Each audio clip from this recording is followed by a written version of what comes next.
नमस्कार दोस्तों। उत्तर प्रदेश के सभी विकलांग विधवा पेंशन लाभार्थियों का आज दोस्तों 18 नवंबर 2025 के एक नए वीडियो में सभी का स्वागत करता हूं।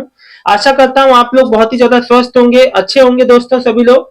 दोस्तों देखिए, आप सबका जो कमेंट है, जो आपकी नई पेंशन को लेके है, वो सब कुछ सही है। मैं मानता हूं आपका कागज सब ओके है, आपका वेरिफिकेशन हो चुका है, आपको बेनिफिशियरी कोड मिल चुका है। सब कुछ कंप्लीट होने के बाद भी पेमेंट अभी तक नहीं आ रहा है। इसका मुख्य कारण मैं अपने पिछले वीडियो में बता चुका हूं दोस्तों। इसमें कोई एक कारण नहीं है जो मैं आपको स्पष्ट तौर पे बताऊं।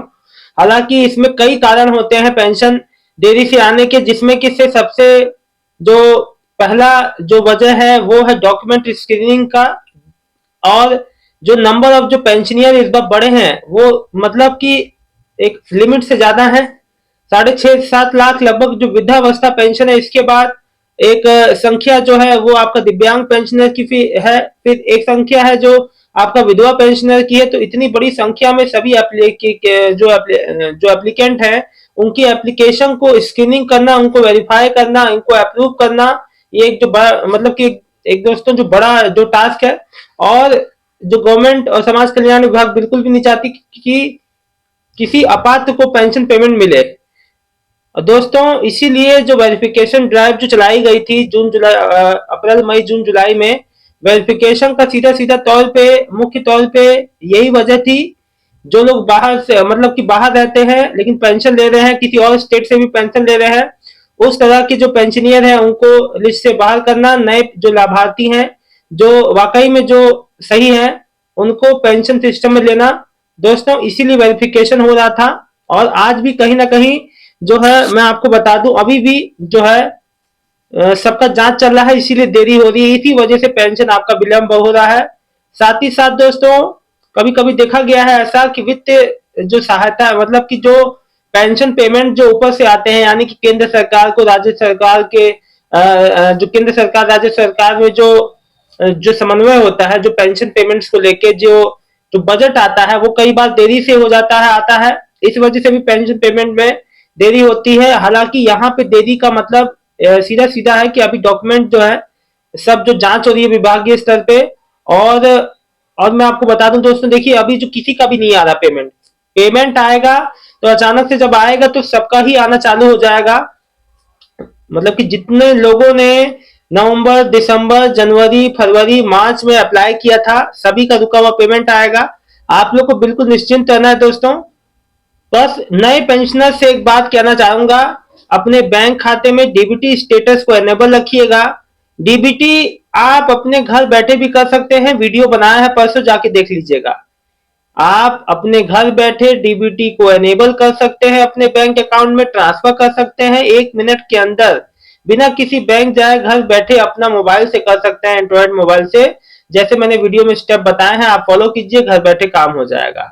हाँ, उस अगर उस एनपीसीआई की वेबसाइट में कुछ ऐसे भी अभी कोई कुछ ऐसे बैंक भी है जो ऐड नहीं है, उसके लिए आपको फिजिकली सामने से जाके अपना डीबीटी एनपीसीआई को एक्टिव कराना पड़ेगा। दोस्तों मैं एक बात आप लोग को क्लियर कट बता दूं, जिसका भी सब कुछ सही है, सब कुछ अप्रूव है, सब कुछ बेनिफिशियरी कोड मिला हुआ है, बेनिफिशियरी बन चुकी है, उनको अब बिल्कुल भी परेशान नहीं होना है। आपका पेंशन पेमेंट जो है खुद व खुद ऑटोमेटेड सिस्टम के थ्रू आ जाएगा।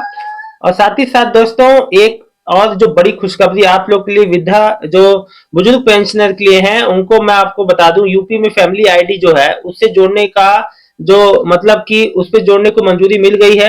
अब जो है वृद्धावस्था पेंशन के लिए आपको दर दर का मतलब जो भटकना नहीं पड़ेगा, कहीं आपको कोई सरकारी कार्यालय में नहीं जाना पड़ेगा। खुद ब खुद आपको फोन आएगा और आपसे पूछा जाएगा कि आपको वृद्धावस्था पेंशन चाहिए, तो आप जो है अपनी स्वीकृति जो देकर अपना वृद्धावस्था पेंशन जो है कुछ फॉर्मेलिटीज जो भी होगा वो करके अपना जो वृद्धावस्था पेंशन आपकी हो जाएगी। देखा गया है दोस्तों, जो वृद्धावस्था जो पेंशनर होते हैं उनको बहुत दौड़ भाग करनी पड़ती है, तमाम जो कार्यालयों के चक्कर काटने पड़ते हैं। सरकार ने अब जो है हर दिन दोस्तों कुछ ना कुछ नया हो रहा है, जिसी कड़ी में ये चीज आपको मैं बता रहा हूँ।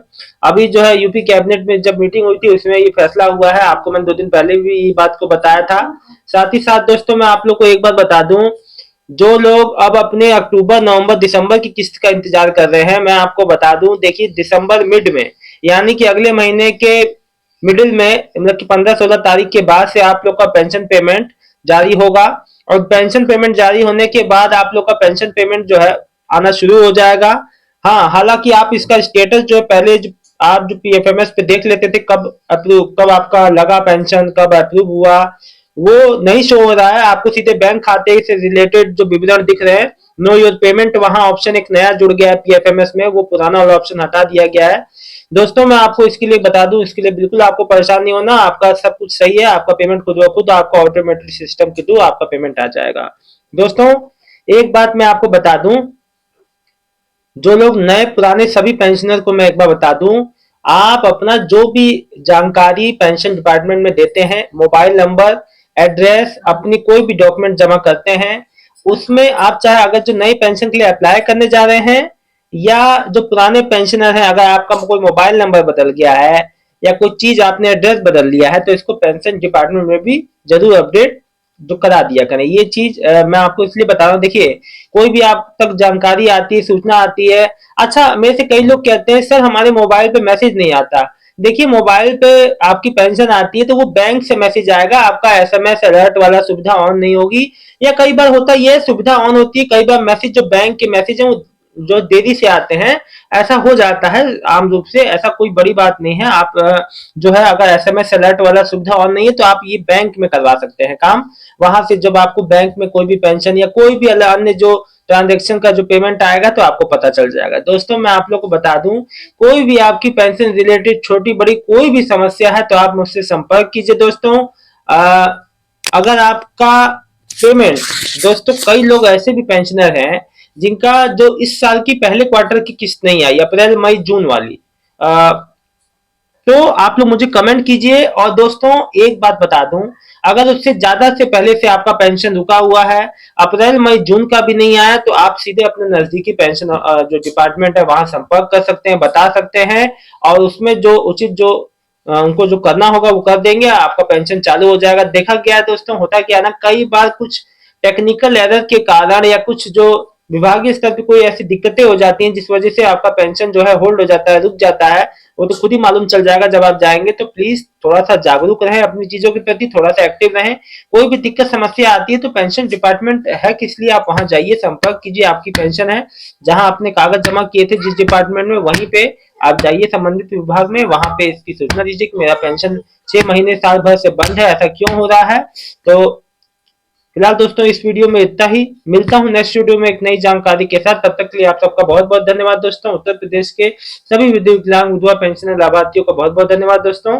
आपके कमेंट का इंतजार रहेगा, आप लोग कमेंट प्लीज, आप लोग कमेंट जो किया करें। और दोस्तों उत्तर प्रदेश में पेंशन बढ़ने को लेके कोई भी अपडेट नहीं है। आप लोग कहते हैं पेंशन कब से बढ़ेगी, तो पेंशन अभी बढ़ने को लेके फिलहाल कोई अपडेट नहीं है। आप लोग का कमेंट ही नहीं आता। आप लोग कमेंट करें कि आप लोग उत्तर प्रदेश में कितनी पेंशन बढ़ते हुए देखना चाहते हैं, ताकि हमारी बात माननीय योगी जी तक पहुंचे और आप लोग की पेंशन में इजाफा हो, चाहे वो जो दिव्यांग पेंशन हो, चाहे विधवा, चाहे वृद्धावस्था। बहुत बहुत धन्यवाद दोस्तों, आपकी कमेंट का इंतजार रहेगा। बहुत बहुत धन्यवाद।